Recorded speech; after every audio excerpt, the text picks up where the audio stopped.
आप देख रहे हैं न्यूज़ सर इंडिया और मैं हूं अरफाज़ मडैंग। आज हम बात करेंगे डिस्ट्रिक्ट रियासी तहसील मोहर पंचायत बदर की, और हमारे साथ ख़ास बातचीत में मौजूद हैं social activist mister Mohammad Asghar Rai साहब।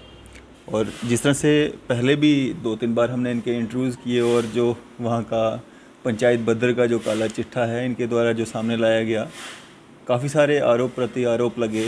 वहाँ की जो सरपंच हैं उनको और इन असगर साहब को हमने जो है लाइव प्रोग्राम में लिया था और काफ़ी सारे आरोप प्रति आरोप जो हैं उसमें लगे थे। सरपंच साहिबा ने भी इन पे काफ़ी सारे आरोप लगाए थे। उसी सब पे फिर से चर्चा करने के लिए हमारे साथ असगर साहब मौजूद हैं, इनसे हम बात करते हैं। असगर साहब, क्या कुछ बदलाव आए, क्या कुछ नया डेवलपमेंट हुई है उसमें, और जितने आरोप हनीफा जी ने आप पे लगाए थे, क्या कहना चाहेंगे? अस्सलाम वालेकुम, आदाब। सबसे पहले तो आपका बहुत बहुत शुक्रिया कि आपने अपना कीमती वक्त निकाला, हमारी आवाज़ को आप एडमिनिस्ट्रेशन तक पहुंचाते हैं, इसके लिए बहुत बहुत शुक्रिया। और आज आप जानते हैं मेरे घर में पेशेंट है, तो मुझे ज़्यादा टाइम नहीं मिला। जब हम पिछली बार लाइव आए थे तो उसके बाद मुझे टाइम नहीं मिला, क्योंकि घर में मेरी मिसेज़ ठीक नहीं रहती है, तो उन्हीं को लेकर मैं आगे पीछे मतलब हॉस्पिटल में रहता हूँ। तो उसके बाद फाइनली आज मैं जम्मू में आया, तो मैंने सोचा अब मैं ये जो उस दिन मेरे ऊपर इल्ज़ाम लगा रही थी सरपंच की, ये इस तरीके से कर रहा है, मेरे ऊपर कोई एफआईआर नहीं है, तो वो मैंने आज सारे सबूत लाए हुए हैं। वहाँ पे ऐसा है कि एफआईआर जो है, एफआईआर नंबर 4 जो हमारी तरफ से 409 में हनीफा और जो उनके बाकी जो साथी है ब्लॉक के मुलाजिम उनके ऊपर लगी थी, तो उसमें अभी तक कोर्ट की तरफ से उनको कोई बेल नहीं मिली है। कोर्ट का जो ऑर्डर है वो भी है मेरे पास, और उसमें यह है कि कार्रवाई जो है वो बहुत धीमी हो गई है। इसी वजह से हमें दोबारा ये आवाज़ उठानी पड़ रही है। हम ये चाहते हैं कि पुलिस जल्द अज जल्द इसमें कार्रवाई करे, नहीं तो फिर हमें आगे मतलब एहतजाज करने के लिए मजबूर होना पड़ेगा, हमें सड़कों पे उतरने के लिए मजबूर होना पड़ेगा। असगर साहब, जिस तरह से हम बात करें वहाँ के जो कामकाज का तरीका है, या जो आप करप्शन के जो इल्ज़ामात वहाँ पे लगाते हैं, उसको सिरे से नकार दिया था सरपंच साहिबा ने, तो उसके लिए आपने क्या कुछ सबूत लाए हैं जो आप ऑडियंस को दिखाना चाहेंगे? आला जो अधिकारी हैं हमारे, या हमारे जो मनोज सिन्हा जी हैं, हमारे लेफ्टिनेंट गवर्नर साहब हैं, क्या कुछ सबूत लाए हैं आपने? नहीं, देखिए वो तो हमेशा, देखिए ये पूरा डिपार्टमेंट का एक जो गैंग है, ये इनका एक गैंग बना हुआ है। लेकिन बदकिस्मती की बात है ये है कि वहाँ पे एक सरपंच जो है, हमारी सरपंच जो लेडीज़ है, तो डिपार्टमेंट ने उसको ही फ्रंट पे रखा है कि एक लेडीज़ फेस करेगी, लेडीज़ की थोड़ा ज़्यादा सुनवाई होती है, या लेडीज़ को जल्दी कोई इल्ज़ाम भी नहीं लगा सकता है। लेकिन हम मजबूर है, इल्ज़ाम लगाना पड़ेगा। अगर अगले सामने वाले को सरपंच को शर्म नहीं है, तो फिर हमें इल्ज़ाम क्या, हमने वो सारी चीज़ें सामने लाई है। तो मेरा ये कहना है डिपार्टमेंट से, एडमिनिस्ट्रेशन रियासी से, कि आपकी नाक के नीचे ये सब कुछ हो रहा है। या तो आप इसको या तो आप कहिए कि हमें इस चीज़ का कोई पता नहीं है, या तो आप फिर देख के इसको नज़रअंदाज कर रहे हैं। अगर आप नज़रअंदाज करेंगे तो हम सड़कों पे उतरेंगे, हम एहतजाज करेंगे। जो ये करप्शन हो रहा है ये हाई लेवल पे। अरबाज भाई, मैं आपको बता दूं कि खाली एमजी नरेगा में ही नहीं, हर एक डिपार्टमेंट में करप्शन है। मोहर में एक हाई लेवल का करप्शन है। लेकिन हम जिस चीज़ के बारे में बात कर, जो एमजी नरेगा के जो पैसे हैं, जो सरकार हमें फंड्स देती है, उसमें जो गायब हो जाती है फंड्स, उसमें सरपंच ने सबसे पहला इल्ज़ाम उस दिन ये लगाया था मुझ पर कि ये मैंने उन पर इल्ज़ाम लगाया है कि 2 करोड़ रुपए इनने गायब किया है। तो उस 2 करोड़ का सबूत ये है मेरे सामने। ये जो एनुअल एक्शन प्लान है, ये 2 करोड़ है, 2 करोड़ 2 लाख का है। ये वो कह रही थी कि 2 करोड़ एक पंचायत में नहीं आ सकता है। तो मैं आज आपको बता देता हूं कि ये आप इसको ज़रा देखें। ये 2 करोड़ 2 लाख का जो प्लान है, ये ग्रांड टोटल है। हाँ, ग्रांड टोटल जो है 2,64,000। हाँ, 2 करोड़ 2 लाख का जो ये प्लान है, ये है। इसमें ये पैसा जो है गायब किया गया है। अब वो कैसे गायब किया गया है वो मैं आपको दिखाता हूँ। सबसे पहला इल्ज़ाम जो सरपंच का ये था कि 2 करोड़ कभी एक पंचायत में नहीं आता है। तो ये 2 करोड़ फिर कहाँ से आया? ये तो सरकार ने ही दिया है पंचायत में। तो दूसरी बात यह है कि वो पैसा कैसे इनने गायब किया है। क्या होता है जी, ये क्या करते हैं कि अपने, जैसे आपको पता ही है जीआरएस वहाँ पे हैं, जीआरएस ने अपने भाई को वेंडर बना के रखा है, यानी कि फ्रॉड वेंडर। वो कोई ठेकेदार नहीं है, कोई कॉन्ट्रैक्टर नहीं है, उसको वेंडर बना के तो उसके खाते में पैसा डालता है, एक जीआरएस सरपंच उसको बिल पास करता है, फिर ये जो उस वेंडर जो फ्रॉड वेंडर होता है उसके खाते से निकाल कर पैसा हड़प कर लेते हैं। तो वो कैसे हैं? अब ये जो है ये नासिरुद्दीन है, ये मेरा काम नहीं है, ये सरपंच का काम है। ये आप देख सकते हैं, ये सरपंच का अपना काम है, ये सरपंच की स्टंप है, वीडियो की स्टंप है, और ये नासिरुद्दीन है जो ये फ्रॉड जो आप बता ये रहे फ्रॉड हैं। है। ये काम कभी गाँव में किसी को पता ही नहीं, ये काम कभी हुए थे कुछ, मतलब इस काम को कोई पता नहीं। ये हमें किस काम का पैसा लिया? ये काम है कंस्ट्रक्शन ऑफ कमसलानी टू धरती, वार्ड नंबर 4, ये एक रास्ते का है। इसमें 78,000 का एक बिल है। ये 26/10/2019 को ये सरपंच हनीफा अख्तर ने ये बिल पास किया है। और ये नासिरुद्दीन, ज़रा आप अगर सरपंच के साथ बात करें तो आप उनको कहे कि ये नासिरुद्दीन कौन है। मतलब ठीक है, आपके मुताबिक वो रास्ता है ही नहीं? वो रास्ता है ही नहीं जनाब। अब देखिए, इनने ये कहा है कि जो गवाह है, जो मतलब जिस इस कॉन्ट्रैक्टर ने हमें मटेरियल दिया, तो ये लोग गवाह है। देखिए, हमारे गांव में गुलाबगढ़ एरिया में सबसे एजुकेटेड एरिया जो है हमारा बदर है। तो बदर में सारे अनपढ़ लोग ही नहीं रहते हैं जो ये सारे अंगूठे किए हैं कि ये लोग हमने गवाह रखे हैं जिस दिन मटेरियल दिया है। ये सरासर गलत चीज़ है। दूसरी बात ये है इसमें जो बिल पास किया है, ये हनीफा अख्तर का सरपंच का जो है ये स्टंप है। ये इसमें सब लोग के जीआरएस है, वीएलडब्ल्यू है, जेई है, बीडीओ है, सब के ये इस तरीके से ये पैसा इनने ये बिल पास किए हैं। अब ये बिल जो पास किए हैं, ये काम कभी भी ग्राउंड लेवल पे हुए नहीं, कभी भी मटेरियल नहीं मिले हैं। अच्छा, ये हो गया नासिरुद्दीन। तो दूसरा मैं आपको बताता हूँ, ये है जीआरएस का भाई अब्दुल रहमान। ये जो अब्दुल रहमान है, 1,18,500 की एक बिल ये है। जो बिल ये है, इसमें देख सकते हैं आप, ये मैंने हाईलाइट किया है, ये सरपंच हनीफा अख्तर के स्टम्प्स है, सब कुछ है। ये इनके दफ्तर के कागजात है, ये मैंने नहीं बनाए, ये ऑफिशियल डॉक्यूमेंट्स है, ये मेरा नहीं है। तो ये मैं एडमिनिस्ट्रेशन रियासी को भी कह देना चाहता हूँ, एसीडी रियासी, डीसी साहब रियासी को भी कह देना चाहता हूँ कि आप इस चीज़ को देखें। या तो मैंने एसीडी साहब को पहले भी कई बार फ़ोन किया, लेकिन उनने मुझे इग्नोर कर दिया। तो मतलब इसी तरीके से बहुत सारे बिल से जो 2 करोड़ का है, वो मैं हिसाब दूंगा। मैं ये कहता हूँ, मैंने को एफआईआर की है, लेकिन पुलिस उसमें कार्रवाई नहीं कर रही है। आखिर क्यों नहीं कर रही है पुलिस?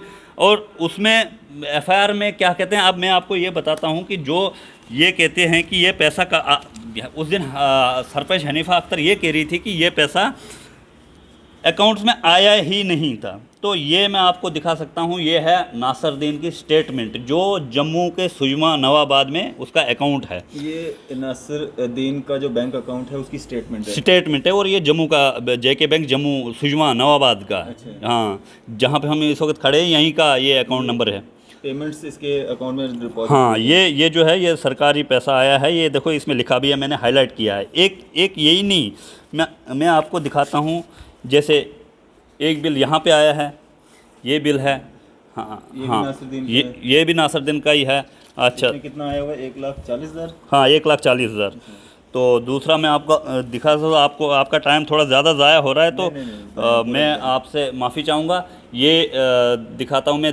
दूसरा जो है, इसका एक बिल और है, ये इसमें 30,000। हाँ, 30,000। ये छोटे छोटे बिल बनाकर जो है। अच्छा, अब दूसरा ये देखिए आप, ये जो है, ये इसको भी आप देखिए, जो मैंने हाईलाइट करके रखा है, ये सारा नासिरुद्दीन के खाते में है पैसा। 1,20,000, 1,20,000, 34,000, 1,20,000। हाँ। तो अब मैं आपको बताता हूँ ये कैसे करते हैं। ये देखिए, ये और एक बिल है। हाँ, ये भी है, ये पैसा भी आया 77,000 वगैरह ऐसे ही। साथ में काम की डिटेल, मतलब हाँ, ये वर्क कोड होता है। जिस काम से पैसे, जिस एजेंसी से पैसे आते हैं, वो डिटेल दी हुई होती है कि फलानी एजेंसी से आपको पैसे आए। तो ये सरकार का पैसा है। अच्छा, दूसरी चीज़ मैं आपको दिखाता हूँ। ये अब इसने नासिरुद्दीन ने मोहम्मद अमीन को वापस ट्रांसफ़र किया। और सुरभी अब्रोल मैंने कोर्ट में भी ये दिया है कि सुरभी अब्रोल जेई की कज़न है, जेई की कोई रिलेशनशिप में है, तो उसके अकाउंट में ये पैसा जाता है। सुरभी अब्रोल, हाँ, सुरभी अब्रोल के खाते में गया है 40,000। और मोहम्मद अमीन, ये कौन है? मोहम्मद अमीन ये सरपंच का हस्बैंड है, जो हनीफा अख्तर। 64,000। इस चीज़ से आप अंदाज़ा ये लगा सकते हैं कि किस तरीके से ये इनका ये जाल है। ये आम इंसान को तो वैसे भी समझ नहीं आता है। आम इंसान को क्या समझ नहीं आता है कि ये किस तरीके से करते हैं। अब मैंने आपको ये फाइनली बता दिया है कि किस तरीके से ये करते हैं, यानी कि जो सरपंच और जीआरएस और जो पूरे मुलाजम हैं ब्लॉक ये आरडीडी डिपार्टमेंट के, वो सारे मिलकर इस चीज़ को एक इनने ये बनाया हुआ है, ये चेन बनाई हुई है। इसी तरीके से ये बिलें पास करते हैं, फिर फलानी को फ्रॉड वेंडर बना के उसके अकाउंट में डाल देते हैं, फिर उसको कमीशन देते हैं, बाकी पैसा वापस लिया जाता है। तो वापस लेके ये फिर डिस्ट्रीब्यूट किया जाता है उन दलालों के। दलाल जो है ये जो करप्टेड लोग है, जो सरपंच है, बीडीओ मोहर है, जेई हो या जीआरएस हो, वीएलडब्ल्यू हो, सेक्रेटरी पंचायत हो, जो भी हो, ये सारे आपस में, मुझे नहीं पता कौन कितना हिस्सा खाता है, लेकिन फाइनली ये इसी तरीके से करते हैं। मैंने पहले भी कहा था कि मैंने हाई कोर्ट में अपना एक एफिडेविट दिया था कि जो कुछ मैं कह रहा हूँ ये बिल्कुल सरासर सच है। अगर ये झूठ हो तो मैं मुझ पर कार्रवाई होनी चाहिए, मैं इसका हकदार मानूंगा खुद को, लेकिन पहले मुझे झूठा साबित करो। असगर, ये जितने भी बिल पास हुए हैं, अप्रूवल इनके जो हुए हैं, तो 100 में से कुछ ना कुछ काम तो हुए होंगे ना, वहाँ पे 100% नहीं हो ऐसा भी नहीं होगा। देखिए मैं आपको बताता हूँ, 2 करोड़ 2 लाख का जो बजट है उसमें से 60% लेबर पेमेंट होती है जो जॉब कार्ड होल्डर्स को डायरेक्ट मिलता है। लेकिन उसमें भी इनने घोटाला किया, क्या किया कि अपने अपने जॉब कार्ड होल्डर सेलेक्ट करके रखे हैं, उसमें से भी काम तो किसी को करने नहीं देते हैं। उसमें भी उसको चलो हम कहते हैं जिसको मिला ठीक है, अच्छी बात है, मिला तो सही थोड़ा बहुत तो, लेकिन जो देखिए जॉब कार्ड होल्डर्स को पैसा तो मिलता है थोड़ा बहुत, लेकिन जो डेवलपमेंट उसका क्या है, जो डेवलपमेंट के लिए मटेरियल जो होता है जैसे सीमेंट हो गया, रेत बजरी सरिया वगैरह, उस चीज़ का पैसा जो है ये हड़प हो जाता है। अब हमारी ज़मीन में कोई काम करेगा, मेरी ज़मीन में मटेरियल आता ही नहीं है गांव में, मटेरियल बिल्कुल। कभी ये लोग जो ये वेंडर है, मैं आपको दिखाता हूँ एक ना, ये है मीर मेडिकल हॉल है, ये कभी गांव में आया ही नहीं। तो इसके नाम पे जो है 13 लाख रुपए है, ये रहता है दूसरी पंचायत में, ये मेडिकल असिस्टेंट है, इसकी मेडिसिन की दुकान है। अब आप ही बताइए, मैं पहले भी कह रहा हूँ कि भाई दवाई की दुकान से कौन सा सरिया सीमेंट हमें मिलेगा या कौन से पत्थर मिलेंगे। तो इस चीज़ में मैं ये कह रहा हूँ कि इन पर कड़ी से कड़ी कार्रवाई होनी चाहिए, तो वरना हमें सड़कों पे उतरना पड़ेगा। ये मैं आपको दिखा रहा हूँ कि ये जो है दूसरा एक, देखिए इसमें इसको फोकस करें आप, ये तीनों इसमें आपको दिख जाएंगे, अब्दुल रहमान, मीर मेडिकल हॉल, नासरदीन, ये तीन जो है तीनों जीआरएस के भाई हैं। 2 जीआरएसों के भाई है जो अपने अपने टाइम में जीआरएस ड्यूटी रहते हैं वहाँ पे, उनके भाई है, और एक सरपंच का जो है देवर है, तो तीनों हैं। मैंने इनको ये कहा है कि आप जो है, हाँ, आप मुझे झूठा साबित करो, या तो फिर इस चीज़ को बताओ कि ये सच है या झूठ। ये जो 3 लड़के हैं, जो 3 वेंडर बनाए गए हैं, ये कभी गांव में आए नहीं, अपनी अपनी पढ़ाई करते हैं। एक तो यहीं जम्मू में आप देख सकते हैं, जम्मू का अकाउंट है। दूसरा जो मीर मेडिकल हॉल के नाम से जो पैसा गया है, इसका जो लड़का चलाता है, इसका नाम है इदरीस मीर, ये भी जम्मू में ही था अभी, लेकिन ये है भी दूसरे गाँव। दूसरा है अब्दुल रहमान, ये जीआरएस का भाई है। तो कहने का मकसद ये है कि मैंने आपको बता दिया कि किस तरीके से ये करप्शन करते हैं। तो मेरा अब इसमें बात ले दे के ये भी आती है ना, एक तो करप्शन का आपने ये बता दिया कि इस तरह का है। अब लोग जितने भी देख रहे हैं वो भी अपने कमेंट्स के ज़रिए अपनी राय दे सकते हैं, जितने भी काम इन्होंने गिनवाए हैं क्या वो वहाँ पे हुए हैं या नहीं हुए हैं। तो असगर भाई कितना सच और कितना झूठ बोल रहे हैं वो आप कमेंट्स के ज़रिए भी अपनी राय बता सकते हैं। अब जो एफआईआर की बात थी वो आरटीआई आपने लगाई, उस आरटीआई में आपको क्या जवाब मिला? देखिए एफआईआर मैंने जो आरटीआई लगाई थी उसमें आरटीआई में जो है इनका, मैंने उस दिन कहा था लेकिन मैंने गलत नहीं कहा था, ये जो है हनीफा का जो है, ये मेरा नहीं, ये पुलिस स्टेशन मोहर ने जो आरटीआई के जवाब में मुझे दिया है, ये जो इसका पूरा परिवार है हनीफा अख्तर का, ये इसका पूरा ये सिस्टम है। पूरी एफआईआर किसकी एफआईआर, हनीफा कैसे ओजीडब्ल्यू है या नहीं है, वो इस एफआईआर में पता चल जाता है। कितने लोगों पे, परिवार पे? हाँ, इसके जो हनीफा अख्तर का वालिद है शाह वली, ये इनको पीएसए लग चुका है 2010 में, ये आप देख सकते हैं इनको पीएसए लगा है। हाँ, person was booked under PSA wide order. हाँ, डीएम उधमपुर ने इनको पीएसए लगाया था।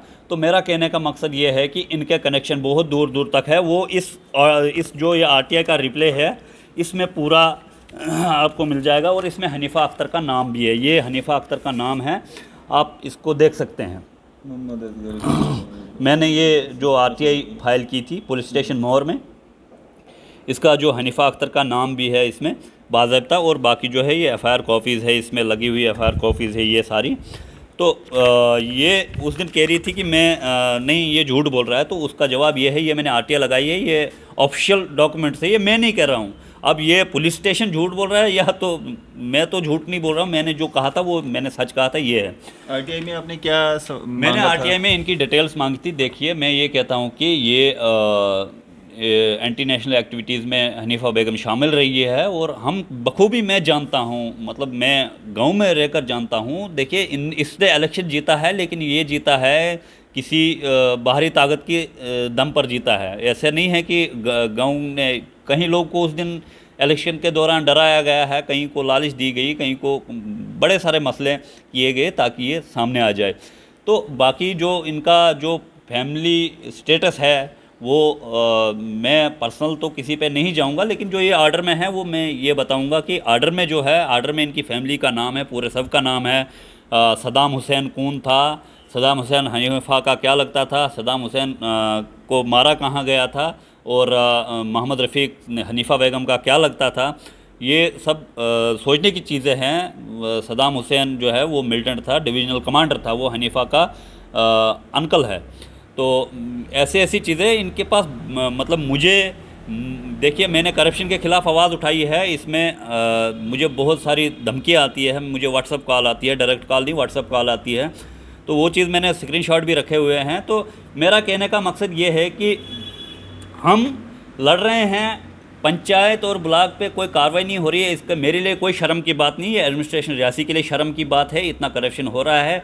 ये सरकार की जिम्मेदारी बनती है, मेरा काम था सरकार को कहना, उनको आगाह करना कि ये चीज़ हो रही है, तो मेरे लिए कोई शर्म की बात नहीं है। ये एडमिनिस्ट्रेशन एसीटी रियासी से मैं हाथ जोड़कर गुजारिश करता हूं कि आप इसमें देखें, ये आपके नाक के नीचे हो रहा है, आप इसको क्यों नहीं इस पे कोई कदम उठा रहे हैं। डिस्ट्रिक्ट पंचायत अफसर भी एसीडी रियासी है डॉक्टर अनिरुद्ध राय जी, उनसे मेरी गुजारिश है कि इस सरपंच पे कड़ी से कड़ी कार्रवाई की जाए, इसको ओहदे से हटाया जाए। और मैंने पहले भी जब डीसी मैडम थी इंदू कनवाल चीफ जी, उनको एक मेमोरेंडम दिया था, लेकिन उसका कोई जवाब नहीं, कोई रिप्लाई नहीं आया, वो गायब हो गया। फाइनली मुझे कोर्ट में जाना पड़ा। अब उस दिन देखिए कोर्ट में मुझे जाना पड़ा, तो आपको सरपंच, जिस दिन हम लाइव डिबेट कर रहे थे उस दिन सरपंच ने आपको कहा था कि मुझ पर जो एफआईआर थी वो उसको स्टे हो गया है। तो ये मैं आपको बता दूं, ये जो कोर्ट का ऑर्डर है, फाइनली कोर्ट ने ये ऑर्डर किया है कि एफआईआर की पुलिस स्टेशन मोहर को ऑर्डर ये किया है कि आप जो है एफआईआर नंबर 4/2021 की इन्वेस्टिगेशन जारी रखो, लेकिन फाइनल चालान जिस दिन पेश करोगे उस दिन हाई कोर्ट की परमिशन ज़रूर लेना। ये इतना सारा ऑर्डर कोर्ट ने इसमें किया है, हालांकि इनकी बेल तक नहीं हुई है, परमानेंट बेल तक इनकी नहीं हुई है। लेकिन मुझे समझ नहीं आ रही पुलिस स्टेशन, पुलिस एजेंसियाँ इतनी मतलब कार्रवाई में तेज़ी क्यों नहीं ला रही है, इतनी ढीली कार्रवाई क्यों हो रही है।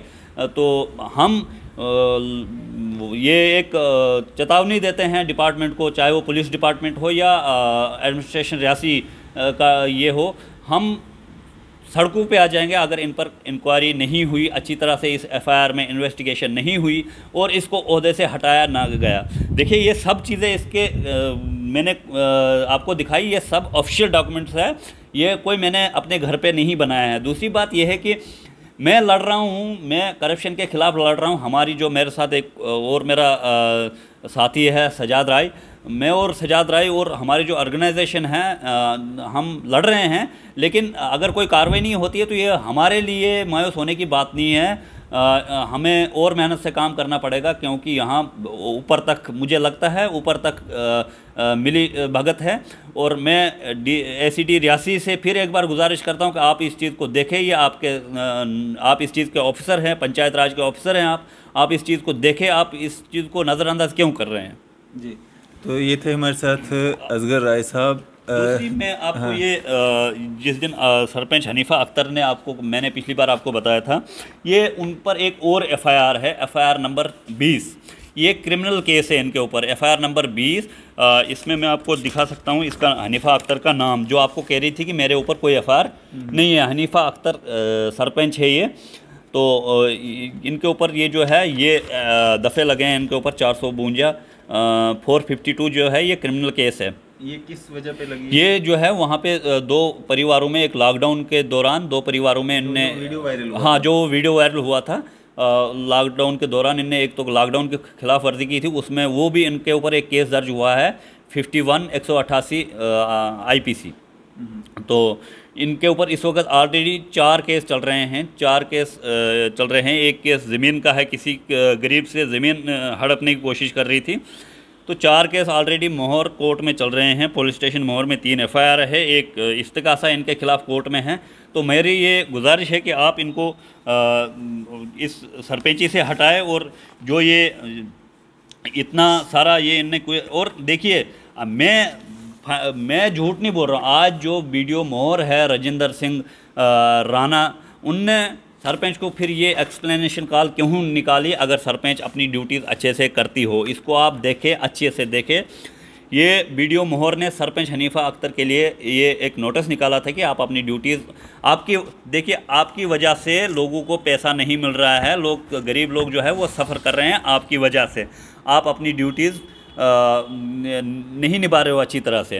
तो इसमें यह भी लिखा है कि आपको 3 दिन का टाइम दिया जाता है, नहीं तो 3 दिन के बाद आपको रिमूव भी किया जा सकता है पंचायती राज एक्ट के तहत। तो मेरा कहने का मकसद ये है कि इतना कुछ इसके ख़िलाफ़, मैं ये कह रहा हूँ कि इसके पीछे बहुत बड़ी बड़ी ताकतें हैं।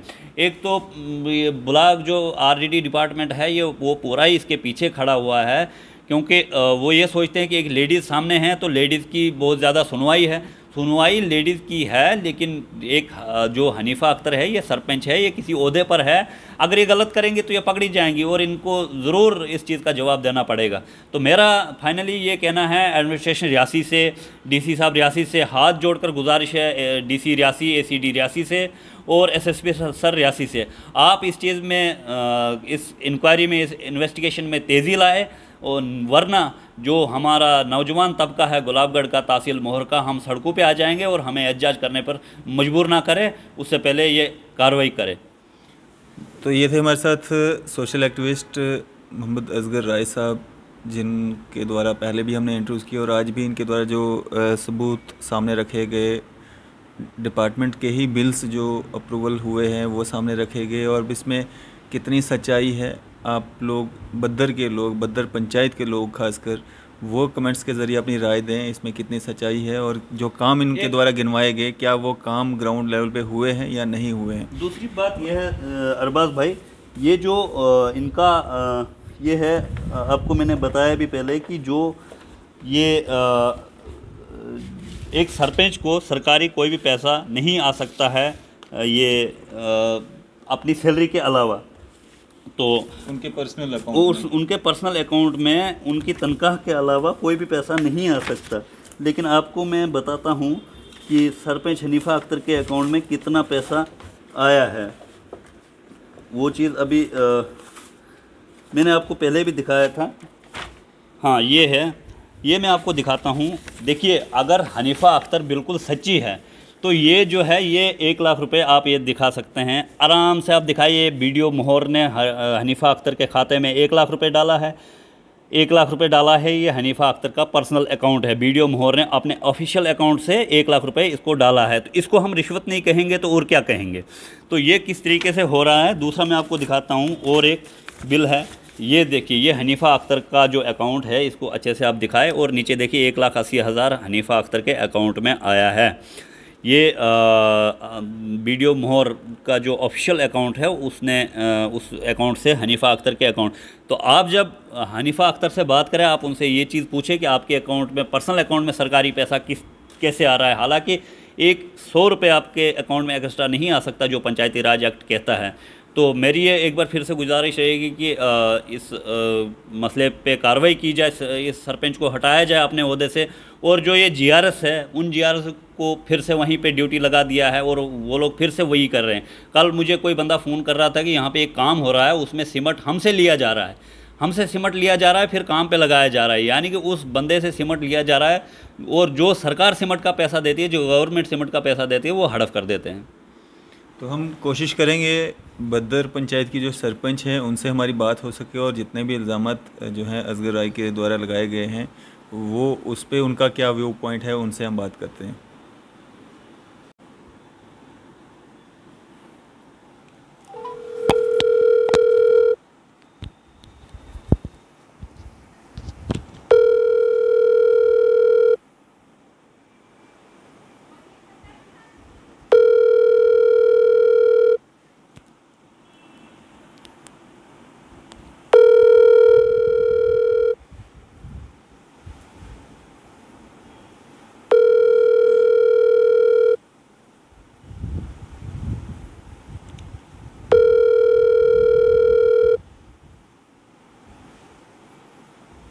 person you're calling is not answering. Please try later.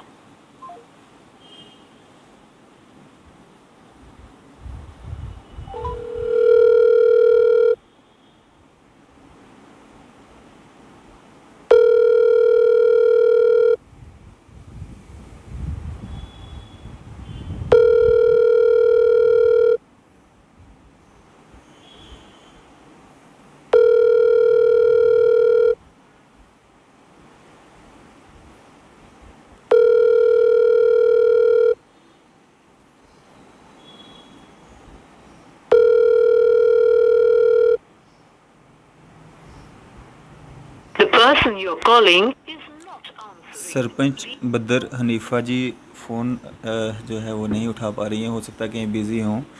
और 3 सवाल थे हमारे। एक ये जो आरटीआई इनके द्वारा लगाई गई है, जिसमें पुलिस स्टेशन माहौर की तरफ से जो जानकारियां दी गई हैं असगर राय जी को, एक तो ये हमने उनसे पूछना था। दूसरा सवाल हमारा उनसे रहना था, ये जो नासिर दीन है, जिस तरह से इनके खाते में जो है 39,000 और कुछ बड़े सारे पैसे जो हैं इनके खाते में गए हैं, ये नासिर दीन कौन है? वेंडर है, नहीं है? इस चीज़ का उनसे मैंने सवाल पूछना था। तीसरा जो मीर कौन सा medical hall, Mir medical hall जो है, उनके खाते में भी जो पैसा गया है, तो उसके बारे में भी पूछना था कि क्या एक मेडिकल हॉल वाला भी जो है अपना मटेरियल सप्लाई करता है, उसके खाते में जो पैसा जा रहा है। तो यहाँ ये जो ये हनीफा अख्तर जी हैं, जो सरपंच हैं बद्दर पंचायत की, वीडियो जो हैं वहाँ के, उनके द्वारा जो है इनके खाते में 1 लाख रुपया और आगे भी जो 1,80,000 रुपया कुछ ये डाला गया समथिंग। तो इसका क्या कारण है? इनके पर्सनल अकाउंट में इतना पैसा क्यों डाला गया? ये कुछ सवाल थे जो हमने उनसे पूछने थे, जो इल्ज़ामात असगर राय जी के द्वारा लगाए गए, हालांकि उनके द्वारा जो फ़ोन नहीं उठाया गया। तो हमारा जो फ़र्ज़ था वो हमने निभाया है। दोनों पक्षों का हमने दिखाना होता है और वो दिखा के हम स्टोरी जो है आम जनता तक पहुंचाने की कोशिश करते हैं। तो ये सारी स्टोरी है। और करप्शन किस हद तक जो है वो चल रहा है, ख़ासकर रूरल एरियाज़ में, पंचायतों में जो इल्ज़ामात लगते रहते हैं, काफ़ी बार जो है जो सरपंचेस पंचेस उन इल्ज़ामों से जो है अपने आप को जो है बड़ा पाक साफ वो दिखाते हैं, लेकिन ये जो सबूत हैं ये कहीं ना कहीं उनकी पोल खोल देते हैं। और ऐसा नहीं है कि ये एक ही पंचायत में हो रहा है, ये हर जगह पे, कहीं पे बड़े स्तर पे होता है, कहीं पे छोटे स्तर पे होता है, होता ज़रूर है। मैं ये कहना चाहता हूँ कि जो भी तहसील माहौर में जो भी 58 पंचायतें हैं, सबका रिकॉर्ड जो है मेरे पास मौजूद है। अगर किसी को भी रिकॉर्ड चाहिए, मैं देखिए हम आरटीआई लगा के थक गए हैं। आरटीआई हम लगाते हैं, आगे से हमें कोई जवाब नहीं। उल्टा कहीं लोग जो आरटीआई एक्टिविस्ट है, जो आरटीआई होल्डर होते हैं, उनको मतलब धमकी दी जाती है, वीडियो दफ्तर में जाकर उनको मारा जाता है। पिछले दिनों मुझे एक लड़का कह रहा था कि मैंने एक चीज़ पूछ ली थी ब्लॉक के किसी मुलाजम से, तो उसने मुझे थप्पड़ मार दिया। तो मैं ये कहता हूँ कि इस करप्शन के ख़िलाफ़ लड़ने के लिए मेरे पास पूरा 58 पंचायतों का रिकॉर्ड है, सब कुछ है मेरे पास।